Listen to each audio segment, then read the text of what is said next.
नमस्कार साथियों, स्वागत करते हैं आप सभी का हिंदी पेडागोजी के इस बेहतरीन सेशन में। कैसे हैं आप सभी? आई होप बहुत ही अच्छे होंगे आप लोग और सीटेट की तैयारी बेहतरीन तरीके से कर रहे होंगे। तो 10 दिनों में ऐसे प्रश्नों की प्रैक्टिस सेट आप लगाकर सीटेट पहली बार में क्लियर कर सकते हैं। तो चलिए दोस्तों, क्लास को स्टार्ट करते हैं। आज का अपना पहला प्रश्न है कि भाषा सदैव होती है। भाषा सदैव कैसी होती है? जन्मजात होती है, अर्जित की जाती है, कभी कभी अर्जित होती है, कभी कभी जन्मजात होती है, या फिर अर्जित जन्मजात दोनों। क्या सही होगा? यहाँ पर आप लोग लॉक करिएगा कि क्या यहाँ पर सही होगा। क्वेश्चन को लॉक करिएगा। प्रश्न नंबर 1, तो देखिए, भाषा सदैव होती है। भाषा नियमबद्ध एक व्यवस्था है। भाषा एक नियमबद्ध व्यवस्था है।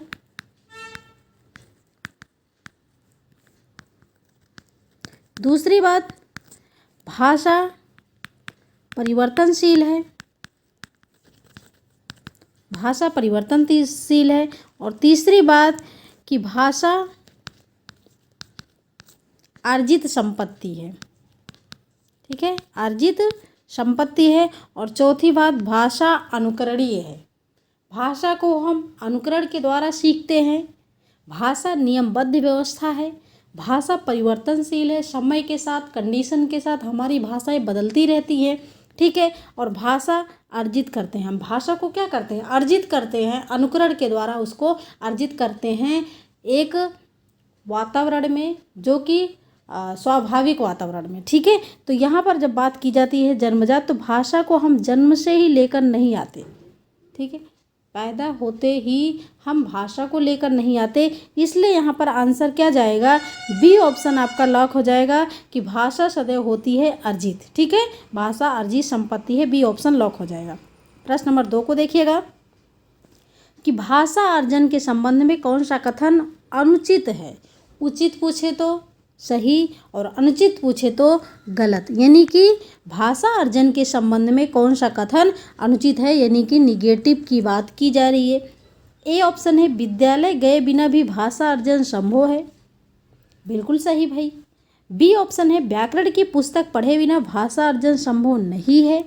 और सी ऑप्शन है कि बालकों में भाषा अर्जन की स्वाभाविक क्षमता होती है। डी ऑप्शन है कि भाषा अर्जन को सहज बनाने के लिए समृद्ध भाषिक परिवेश की आवश्यकता होती है। सबसे पहले देखिएगा, क्वेश्चन पूछा क्या गया है? निगेटिव है कि भाषा अर्जन के संबंध में कौन सा कथन गलत है। विद्यालय गए बिना भी भाषा अर्जन संभव है। क्या करता है बच्चा? भाई, बच्चे को 3 साल तक घर में रखा जाता है, उसके बाद विद्यालय भेजा जाता है। तो 3 साल में वो कितना 2000-4000 शब्दों को तो बोल ही देता है ना।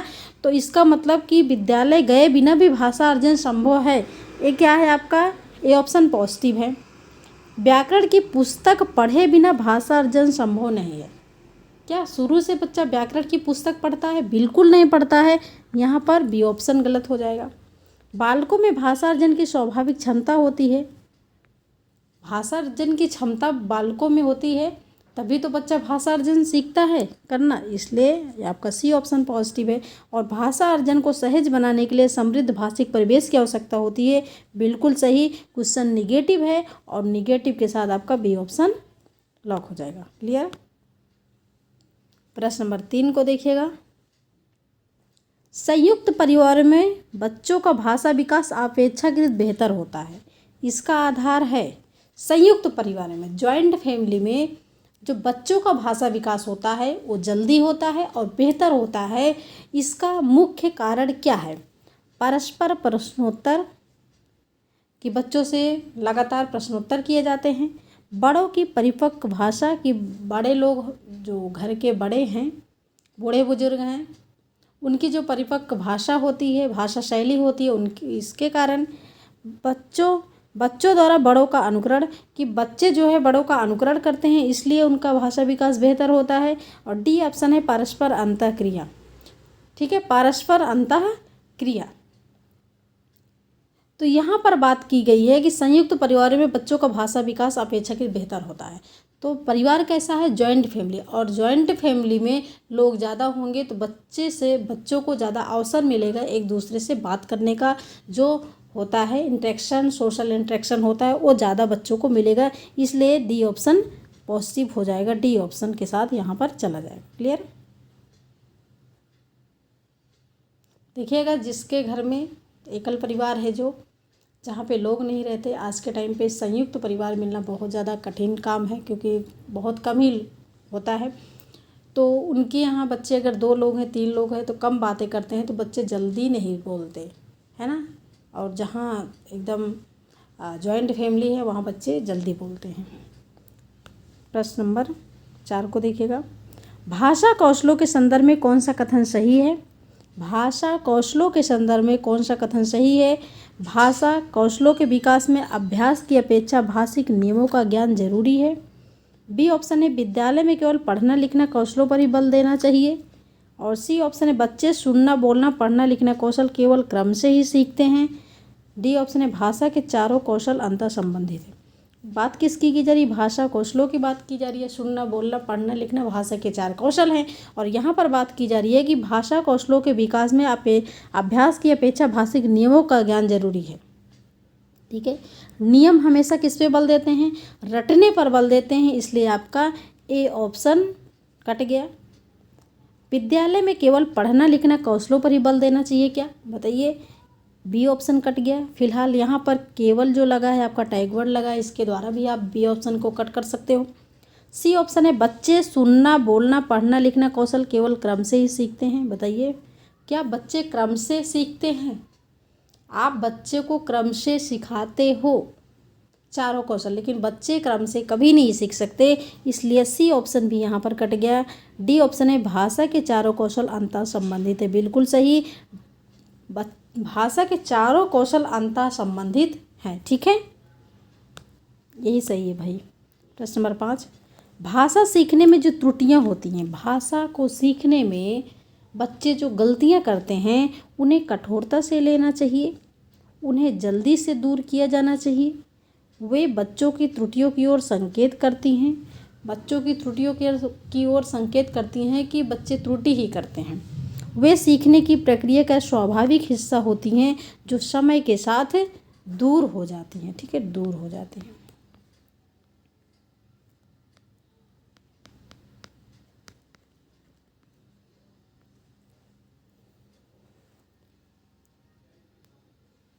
तो भाषा सीखने में बच्चे जो त्रुटि करते हैं, उनको कठोरता से लेना चाहिए। अगर आप दंड देते हैं बच्चों को, है ना, कठोर दंड, सजा, बोझ, ये सब क्या है? निगेटिव है ना। और पॉजिटिव चीज़ यहाँ पर पूछी गई है कि भाषा सीखने में जो त्रुटि होती है, उन्हें जल्दी से दूर कर। क्या बच्चा अगर कोई त्रुटि करता है, तो आप उस त्रुटि को जल्दी से दूर कर सकते हो?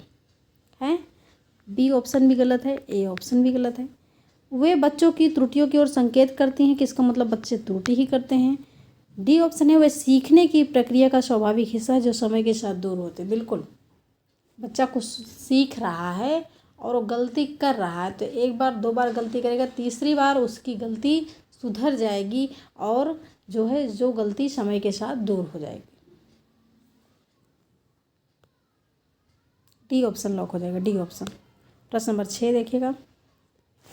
श्यामपट्ट पर लिखते समय सबसे महत्वपूर्ण क्या है? श्यामपट्ट पर लिखते समय सबसे महत्वपूर्ण क्या है? अच्छी लिखावट, लेखन में स्पष्टता, बड़े अक्षरों में लिखना, छोटे अक्षरों में लिखना। अगर श्यामपट्ट पर लिख रहे हैं, तो सबसे ज़्यादा सबसे महत्वपूर्ण की बात की गई है। सबसे महत्वपूर्ण क्या है? अच्छी लिखावट है, या आप सुंदर सुंदर लिख दीजिए, बड़े बड़े अक्षरों में लिख दीजिए, छोटे छोटे अक्षरों में लिख दीजिए, या फिर लेखन में स्पष्टता होनी चाहिए। क्या होनी चाहिए भाई? अगर आप जो लिखे हो, है ना, जो लिखे हो वो अगर स्पष्ट नहीं है, ठीक है, अगर वो स्पष्ट नहीं है, तो क्या वो सही माना जाएगा?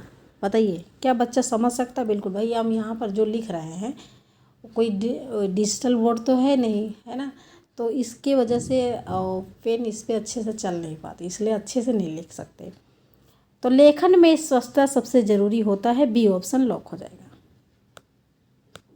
प्रश्न नंबर 7। तो साथियों, आपको क्लास कैसी लग रही है?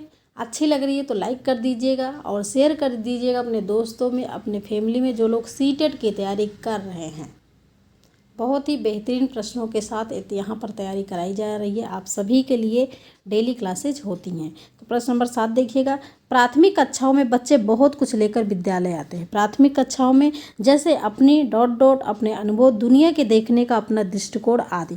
प्राथमिक कक्षाओं की बात की जा रही है, 1 से 5 के बच्चों की बात की जा रही है कि 1 से 5 का बच्चा बहुत कुछ लेकर विद्यालय आता है। क्या भाई? समस्याएं, भाषा, पाठ्यपुस्तक, कमियां, क्या लेकर आता है?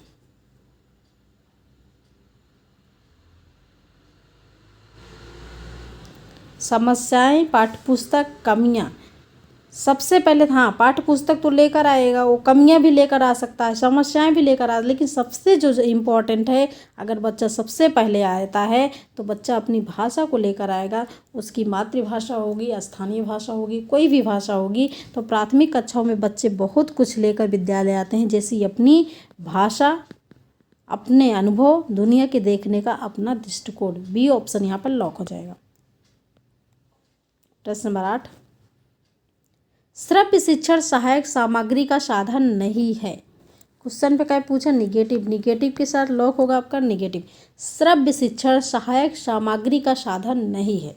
यहाँ पर बात की जा रही है कि ऐसा कौन सा साधन है जिसको आप सुन नहीं सकते। ठीक है, श्रव्य का मतलब सुनना। रेडियो को हम सुनते हैं। भ्रमण, टेलीफोन को सुनते हैं। ग्रामोफोन को सुनते हैं। लेकिन भ्रमण अगर हम फील्ड ट्रिप पे जाते हैं तो उसको सुनते क्या, उसको देखते हैं, है ना, देखते हैं, वो भी प्रत्यक्ष रूप से। तो यही आपका बी ऑप्शन पॉजिटिव हो जाएगा, निगेटिव। बी ऑप्शन आपका निगेटिव है, क्योंकि यही जो है श्रव्य शिक्षण सहायक सामग्री का साधन नहीं है। ये दृश्य है, भ्रमण दृश्य है, बाकी सब श्रव्य है। बी ऑप्शन लॉक हो जाएगा। प्रश्न नंबर 9, गृह कार्य के बारे में कौन सा कथन सही है? गृह कार्य के बारे में कौन सा कथन सही है? गृह कार्य देना अति आवश्यक है। गृह कार्य अभिभावकों को व्यस्त रखने का उत्तम साधन है। बच्चों की क्षमताओं स्तर के अनुसार गृह कार्य दिया जाना चाहिए। गृह कार्य कक्षा में किए गए कार्य का अभ्यास मात्र है। अच्छा बताइए, केवल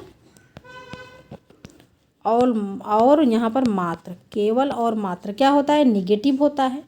और गृह कार्य देना अति आवश्यक है,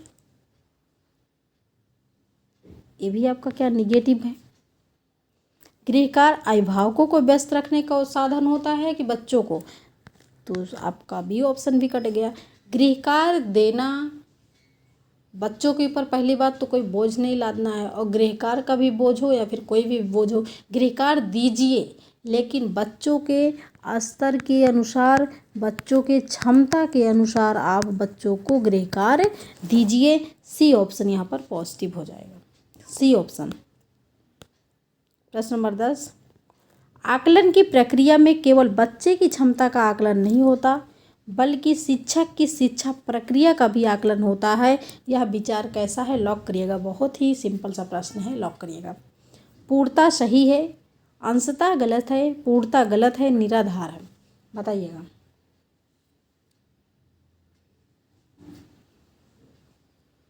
अगर हिंदी की टीचर बच्चों को हिंदी सिखा रही है और जब बच्चों का एग्ज़ाम होता है तो बच्चे हिंदी में अच्छे अंक नहीं लाते हैं, तो इसका मतलब शिक्षिका ने बच्चों को हिंदी अच्छे से नहीं सिखाया है। तो आकलन की प्रक्रिया में केवल बच्चे की क्षमता का आकलन नहीं होता, बल्कि शिक्षक की शिक्षा प्रक्रिया का भी आकलन होता है। यह विचार पूर्णतः सही है। ठीक है, यह विचार पूर्णतः सही है, क्योंकि बच्चे को बचाना है, शिक्षक को नहीं। बच्चा बचा लिया तो आपका 1 नंबर कट गया, 1 नंबर आपका बच गया। ठीक है, एग्जाम में बच्चे को बचाना है भाई। प्रश्न नंबर 11, कक्षा में उच्चारण कराते समय अध्यापक पहले बोलता है और बच्चे उसके बाद बोलते हैं, तो उस विधि को क्या कहते हैं? बताइए। कक्षा में उच्चारण कराते समय अध्यापक पहले बोलता है, उसके बाद बच्चे बोलते हैं, तो उस विधि को क्या कहते हैं? बताइए। अनुकरण विधि कहेंगे, क्या कहेंगे? बताइए। पहले अध्यापक बोलता है, जब उसके पीछे बच्चा बोलता है तो इसका मतलब क्या करा भाई, बच्चा अध्यापक का अनुकरण ही तो कर रहा है। यहाँ पर ए ऑप्शन सही हो जाएगा, अनुकरण विधि कहते हैं। प्रश्न नंबर 12, भाषा शिक्षण के संदर्भ में कौन सा कथन सही नहीं है। क्वेश्चन भी निगेटिव पूछा गया है। भाषा शिक्षण के संदर्भ में कौन सा कथन सही नहीं है। भाषा शिक्षण में सर्वप्रथम मौखिक कार्य को प्रधानता दी जाती है। स्वाभाविक क्रम में शिक्षण से छात्रों में आशातीत प्रगति होती है। सी ऑप्शन है, भाषा शिक्षण के संदर्भ में बच्चों को अधिक सक्रिय नहीं रखना चाहिए। और डी ऑप्शन है, शिक्षण कार्य विभिन्न शिक्षण सूत्रों के आधार पर होता है। लॉक करिएगा, इसका आंसर क्या होगा। प्रश्न नंबर 12 पूछा गया है कि भाषा शिक्षण के संदर्भ में कौन सा कथन सही नहीं है, निगेटिव पूछा गया है। ठीक है,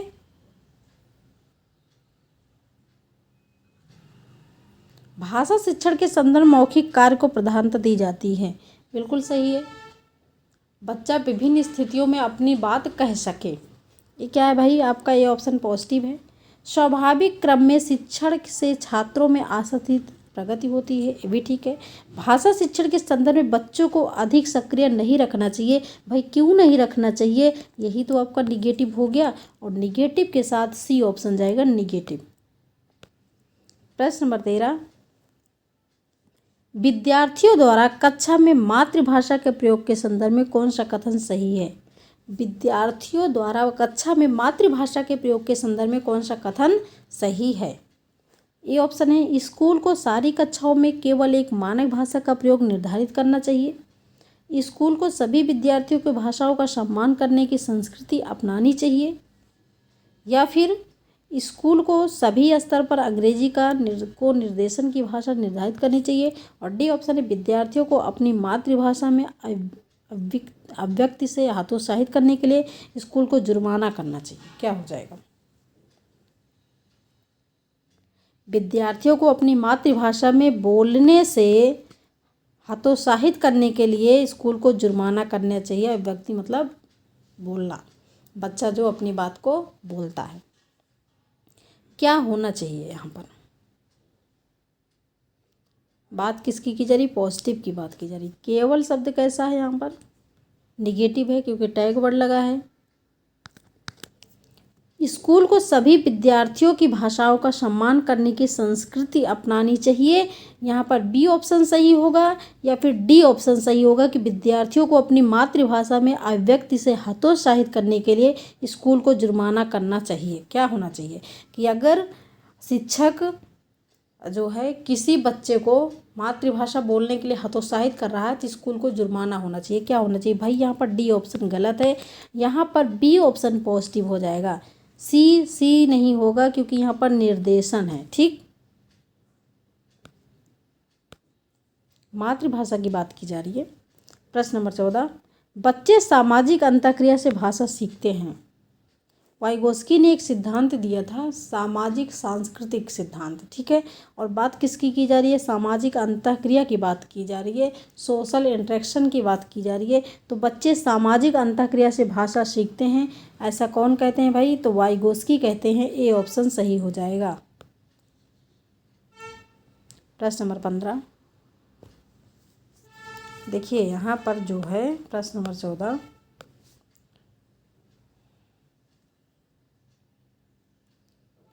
पियाजे क्या कहते हैं कि बच्चों का भाषा विकास उम्र के दौरान घटित होता है। ठीक है, आपका जो है चॉम्स्की और पियाजे वाइगोस्की 3 से प्रश्न आपका बनता है भाषा से। ठीक है, ज़्यादातर वाइगोस्की और चॉम्स्की से ही बनता है।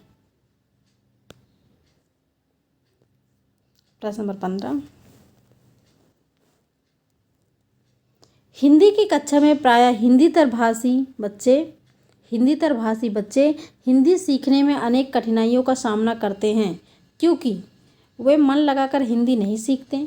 हिंदीतर भाषी बच्चे जो हिंदी बोलते हैं वे हिंदी सीखने में अनेक कठिनाइयों का सामना करते हैं क्योंकि वे मन लगाकर हिंदी नहीं सीखते। हिंदी सीखने के प्रति उनमें अरुचि होती है। हिंदी बहुत कठिन भाषा है, या फिर प्रायः हिंदी और उनकी मातृभाषा की संरचना में अंतर होता है। बिल्कुल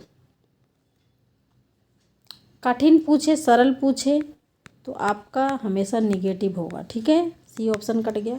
हिंदी सीखने के प्रति उनमें अरुचि होती है। भाई बच्चों को तो आप, मैंने पहले ही बोला कि बच्चों के प्रति गलत रहे, ठीक है।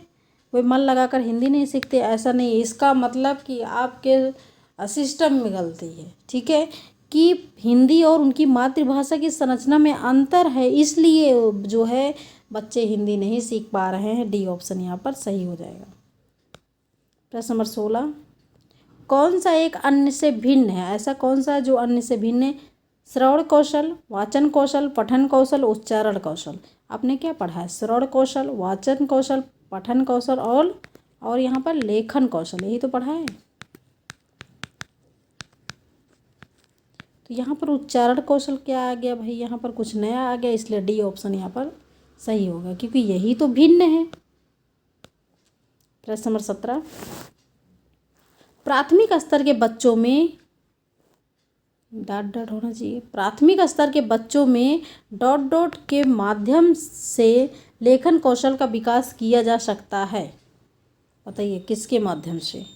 लिपि ज्ञान, वर्तनी, लेखांकन, शब्द लेखन, रेखांकन, चित्रांकन, वर्तनी ज्ञान, वाक्य लेखन। अच्छा बताइए, 1 से 5 का बच्चा, प्राथमिक लेवल की बात की जा रही है। 1 से 5 का बच्चा बहुत छोटा होता है ना, 1 से 5 का बच्चा छोटा ही होता है प्रारंभिक।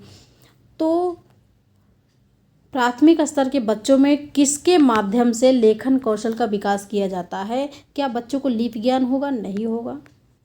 शब्द लेखन होगा? नहीं होगा। वर्तनी ज्ञान होगा? नहीं होगा। वाक्य लेखन होगा? नहीं होगा। लेकिन रेखांकन, चित्रांकन, वो रेखा तो बना सकते हैं, चित्र तो बना सकते हैं ना। बच्चे कितने भी छोटे हों, लेकिन छोटे छोटे चित्र बना लेते हैं, उनको ड्राइंग करना बहुत पसंद होता है। तो इसलिए अगर वो आड़ी टेढ़ी रेखा भी खींच रहे हैं तो वो भी जो है यहाँ पर रेखांकन, चित्रांकन जो वो वाक्य लिखने के बराबर होता है, ठीक है,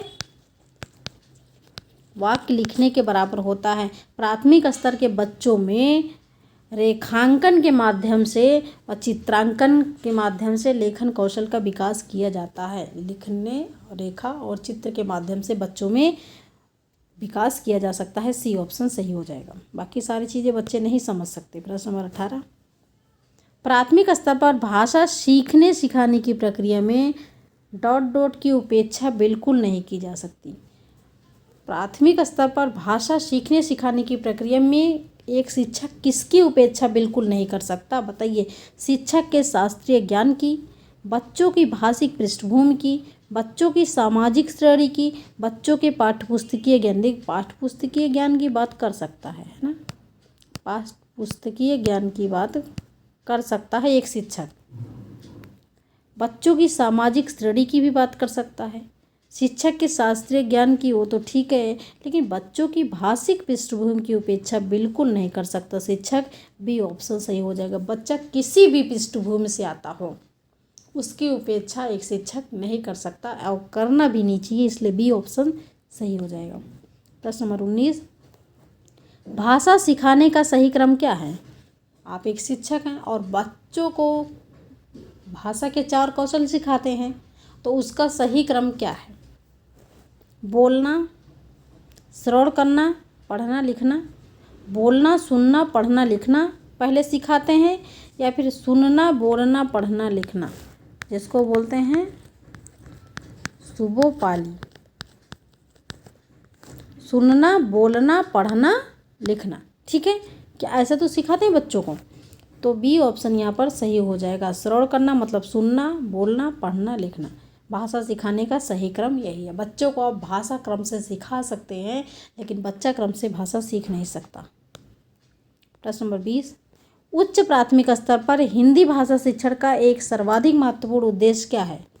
1 से 8 की बात, 6 से 8 की बात की जा रही है। उच्च प्राथमिक स्तर पर हिंदी भाषा शिक्षण का एक सर्वाधिक महत्वपूर्ण उद्देश्य क्या है? बच्चों में कहानियों को शब्दशः दोहराने की क्षमता का विकास करना, बच्चों को व्याकरण के नियमों को कंठस्थ करवाना, बच्चों को पाठों के अंत में दिए गए उदाहरणों का अभ्यास करवाना, या फिर बच्चों में समझ के साथ पढ़ने और लिखने की क्षमता का विकास करना। क्या हो जाएगा भाई? दोहराना, शब्द दोहराना क्या है? गलत है। नियम हमेशा रटने पर बल देते हैं और आपको यहाँ पर मिल ही गया कि नियमों को कंठस्थ करवाना गलत, उदाहरणों का अभ्यास करवाना वही क्या है भाई, गलत है। लेकिन डी ऑप्शन यहाँ पर सही हो जाएगा कि सबसे ज़्यादा भाषा शिक्षण का सर्वाधिक महत्वपूर्ण उद्देश्य होता है कि बच्चों में समझ के साथ पढ़ने और लिखने की क्षमता का विकास करना। बच्चों को पढ़ना और लिखना आना चाहिए। प्रश्न नंबर 21, भाषा एक क्या है? अभी आपने पढ़ा भाषा एक क्या है, नियमबद्ध व्यवस्था है, भाषा परिवर्तनशील है, भाषा अनुकरणीय है, और भाषा क्या है भाई, अर्जित संपत्ति है। तो क्या यहाँ पर आपको मिल गया, समस्यात्मक वस्तु, तार्किक व्यवस्था, नियमबद्ध व्यवस्था, जटिल प्रक्रिया। तो आपको डी ऑप्शन लॉक कर देना है कि भाषा एक नियमबद्ध व्यवस्था है। आगे देखेंगे प्रश्न नंबर 22 को। प्रश्न नंबर 22 को देखिएगा कि बोली और लहजे के बारे में कौन सा कथन सही है? लॉक करिएगा। क्वेश्चन पॉजिटिव के साथ पॉजिटिव आंसर लॉक होगा कि बोली और लहजे के बारे में कौन सा कथन सही है। बोली क्या होता है भाई? जो हम बोल रहे हैं आपसे, है ना, जो हम आपसे बोल रहे हैं वही बोली है। और लहजा क्या होता है? हम किस तरीके से उसको बोल रहे हैं वही लहजा होता है। बोलने का जो तरीका होता है वही लहजा होता है।